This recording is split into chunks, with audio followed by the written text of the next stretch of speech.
सम्मान। मनुष्य के जीवन में सम्मान का बहुत अधिक महत्व है।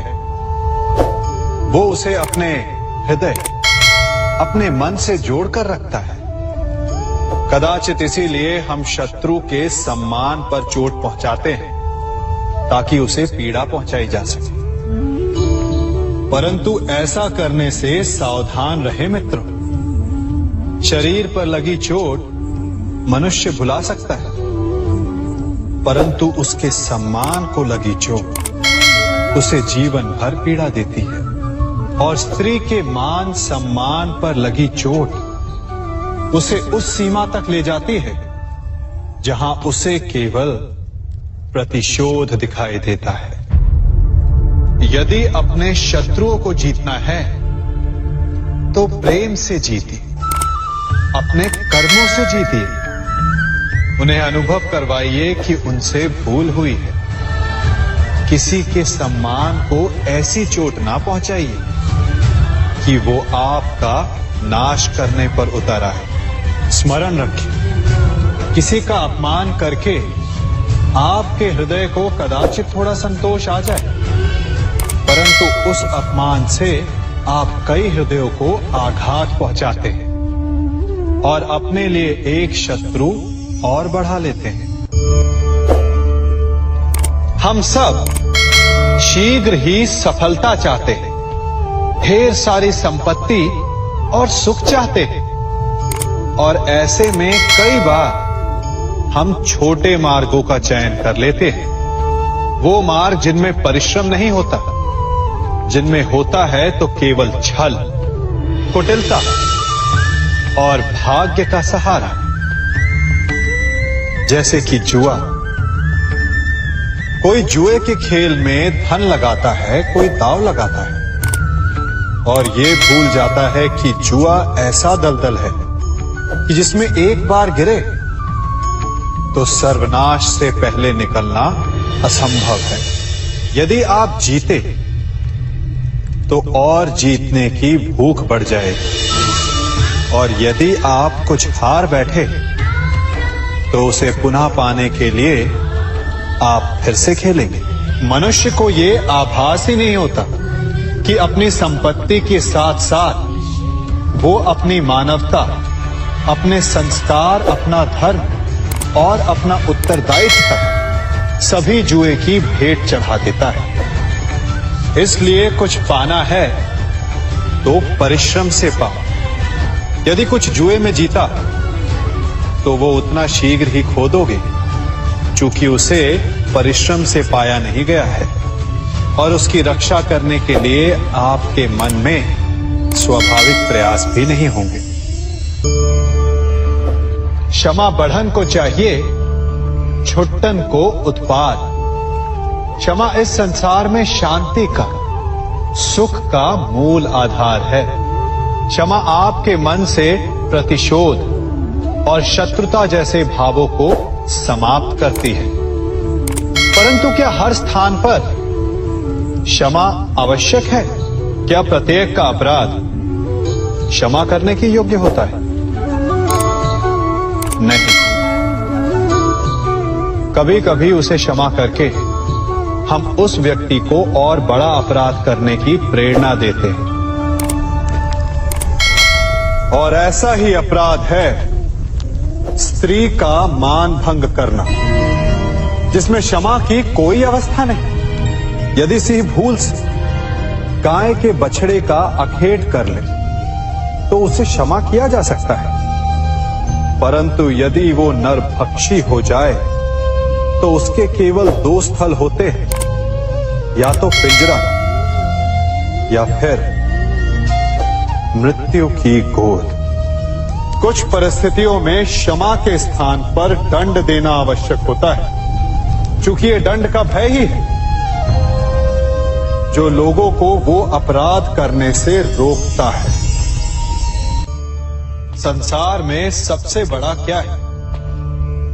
अभिमान और बाहुबल, या विश्वास और आस्था? निश्चित रूप से बाहुबल के महत्व को नकारा नहीं जा सकता। मनुष्य अपने बाहुबल से पर्वत को मैदान बना सकता है, सागर सुखा सकता है, मरुस्थल में नदियां बहा सकता है, परंतु बाहुबल को सहारा होता है विश्वास का। यदि मन में विश्वास ना हो तो बाहुबल किसी काम का नहीं। वो कौन सा बल है कि मोर आकाश की ओर ताकते हैं? वो विश्वास ही तो है जिसके कारण वर्षा होती है और दोनों की प्यास बुझती है। परंतु जब पाप के बाहुबल का सामना धर्म के विश्वास से होता है तो बाहुबल हार जाता है और जीतता है विश्वास। विजय होती है आस्था की। यदि आप सत्य के मार्ग पर चल रहे हैं और आप अपने इष्ट में आस्था रखते हैं तो किसी भी पापी का बल आपका कुछ नहीं बिगाड़ सकता। कभी सोचा है हमारा जीवन भी उस रेत की घड़ी की भांति है? जो रेत नीचे गिर चुकी है वो हमारा अतीत है, जो अब भी ऊपर है वो हमारा आने वाला भविष्य है, और वर्तमान ये संकुचित स्थल है जहां से धीरे धीरे करके रेत गिर रही है। अर्थात हमारे पास जीने के लिए यही एक क्षण है। उसका उपयोग कैसे करना है ये हम पर निर्भर करता है। जो बीत गया उसका दुख मनाना है या जो भविष्य में होने वाला है उसकी प्रतीक्षा में क्रोध करना है। सब कुछ करने के लिए यही एक क्षण है। प्रसन्न रहना है तो उसके लिए भी यही एक पल है। प्रतीक्षा करते रहोगे तो ये पल भी भूतकाल में बदल जाएगा। इसलिए आनंद के लिए, परोपकार के लिए प्रतीक्षा ना कीजिए। आपके पास जो पल है उनका भरपूर सदुपयोग कीजिए, क्योंकि इस घड़ी को पलटकर आप फिर से समय अवश्य गिन सकते हैं, परंतु अपना बीता हुआ समय आप वापस नहीं लौटा पाएंगे।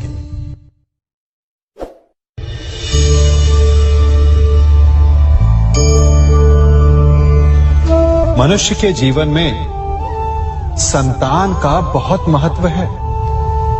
उस संतान के लिए वो कितने कष्ट सहता है, उसे पालता है, पोसता है, और यदि यही संतान संताप का कारण बन जाए तो क्या ये उसका दोष है? अधिकतर ये दोष हमारे लालन पालन का होता है। बचपन में बालक के हठ को मानकर हमें आनंद की अनुभूति अवश्य होती है, परंतु धीरे धीरे अपने बालक के हठ को मानकर उसके हठ के दास हो जाते हैं। एक हठी उद्दंड और असंस्कारी संतान उस सूखे वृक्ष के समान होती है कि यदि जिसमें आग लग जाए तो वो सारे वन को भस्म कर डाले। और स्मरण रहे, जब उसमें अग्नि लगती है तो सबसे पहले वो स्वयं के घर को ही भस्म करती है। इसलिए जब आवश्यकता हो तो अपनी संतान के हठ का विरोध करें, उसे रोके, क्योंकि यदि समय रहते ऐसा ना किया गया तो भविष्य में इस समस्या के परिणाम गंभीर हो सकते हैं। प्रतिज्ञा, वचन, ये सब मनुष्य ने समाज को सही दिशा में रखने के लिए बनाए हैं। वो मनुष्य ही क्या जिसके जीवन में नियम ना हो, जिनका वो पालन ना करे, परंतु समय के साथ चलने के लिए नियमों को बदलना भी आवश्यक होता है, क्योंकि ये आज का समय ही तो है जो बीत जाने के पश्चात इतिहास बन जाएगा। यदि आवश्यकता पड़ने पर नियम और प्रतिज्ञा भंग ना की जाए, समय की मांग के अनुरूप अपनी प्रतिक्रिया ना बदली जाए,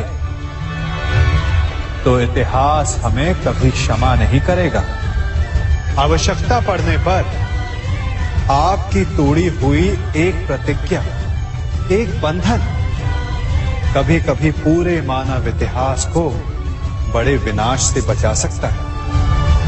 इसलिए नियम, प्रतिज्ञा, वचन कुछ नहीं, कुछ है तो केवल समय।